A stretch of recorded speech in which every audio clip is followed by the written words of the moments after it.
Hello welcome back to my channel everyone. आज हामी पोखराबाट के भन्छ उता मुस्ताङको लागि हिँडिरहेको। ठ्याक्कै कति बजे 12 बजीसम्म हामी बाइक सर्भिसिङ गऱ्यो। फर्स्ट सर्भिसिङ थियो, नगरिकन लगाउनु भएन मुस्ताङ। त्यही भएर हामी सर्भिसिङ गरेर 12-1 बजीतिर लाग्यौँ मुस्ताङतिर। जाँदै दामी थियो ठाउँ चाहिँ, खतरा भ्यूहरू चाहिँ छेउमा खोला होइन।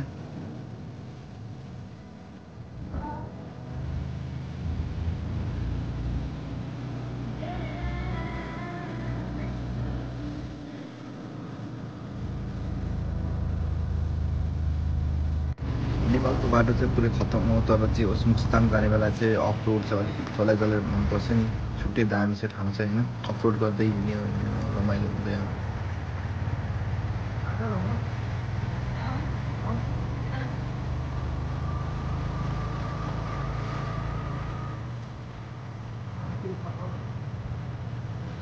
त्यसपछि मैले नेहाल भने खालि अरू के अगाडिको मात्र फोटो खिच्ने भिडियो, हाम्रो पनि यस्तो भिडियो लिउँ दुईजनाको, टक्क मेमोरिज हुन्छ। त्यसो यता फर्कायो क्यामेरा होइन।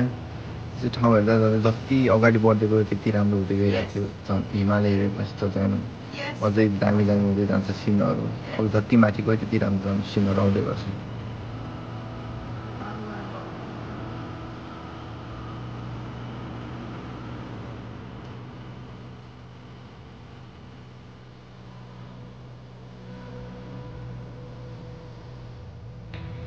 एउटा कुराको चाहिँ लास्ट खुसी हुन्थ्यो नेपालको बाटोमा, जतिखेर पिच यस्तो पिच आउँथ्यो नि, झन् माथि झन् यस्तो मुस्ताङ जाने बेला यस्तो पिच आएपछि यस्तो अब एकदम मजा आउने लास्ट।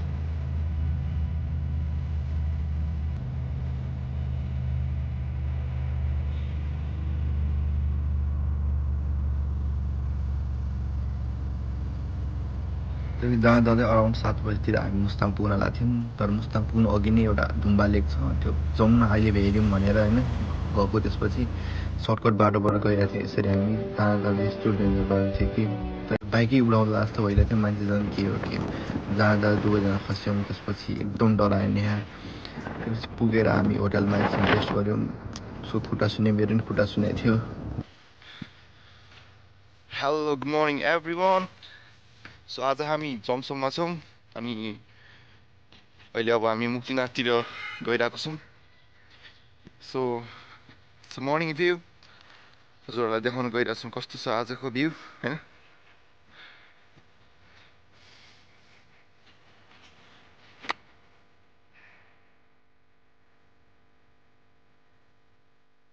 अलिअलि बादलले ढाक्न थालिसकेको छ हिमाल। बिहान चाहिँ अलिक खुलिया रहेछ।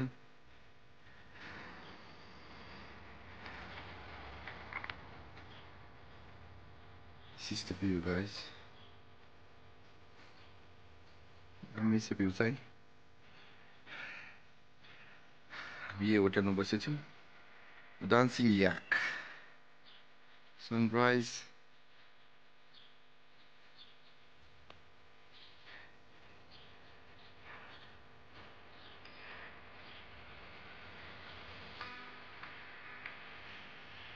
अनि अझै पनि निद्रा लागिरहेको छ कसैलाई, मस्त सुतिरहेछ।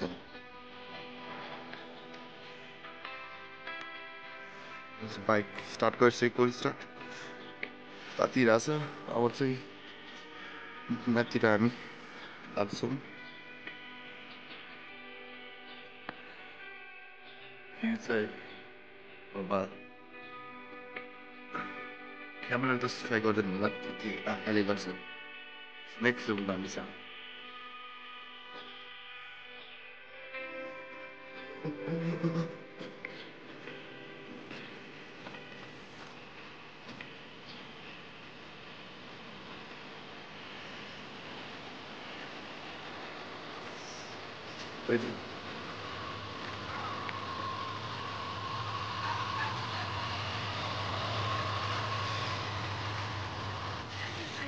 Here we go. कस्तो नदेखिने क्या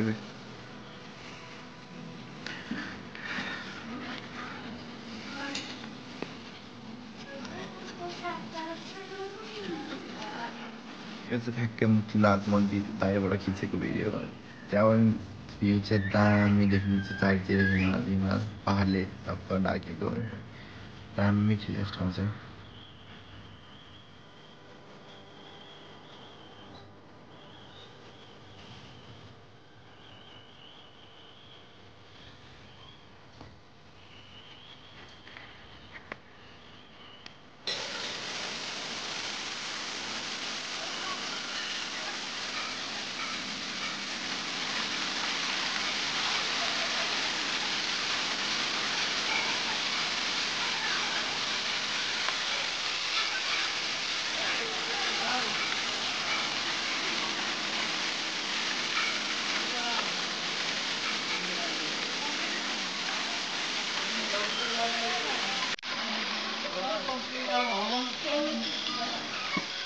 त्यसपछि फर्किँदाखेरि हामी यो ठाउँमा बाइक रोक्यौँ। त्यसपछि चारैतिर हेर्दाखेरि दामी लाग्यो। त्यसपछि हामीले फोटोसोटो खिच्यौँ यो ठाउँमा।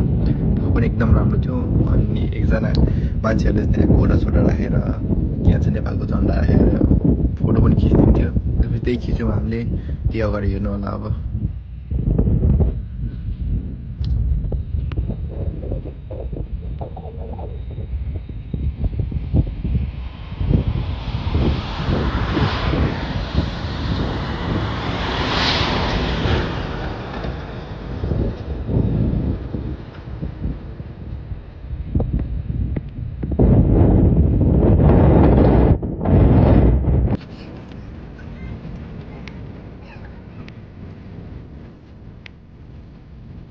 त हाम्रो प्लान चाहिँ पुरै माथि लोमान्थाङ कोराल बोर्डरसम्मै जाने प्लान थियो। तर हिजोको इन्सिडेन्टले जब फस्यौँ हामी त्यसपछि टोटली चेन्ज भयो हाम्रो डिसिजन।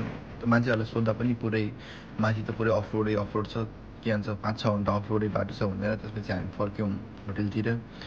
अनि त्यसपछि होटलमा ब्रेकफास्ट त्यही त हो नि, अब दाल भात तरकारी खायौँ मस्त। त्यसपछि खाएर गयौँ यहाँ गुम्बा लेक फेरि। हिजो राम्रोसँग घुमेको थिएन, त्यही भएर आज फेरि गयौँ, भिडियो सिडियो बनायौँ। त्यसपछि यहाँबाट त नन स्टप हामी पोखरातिर लाग्यौँ।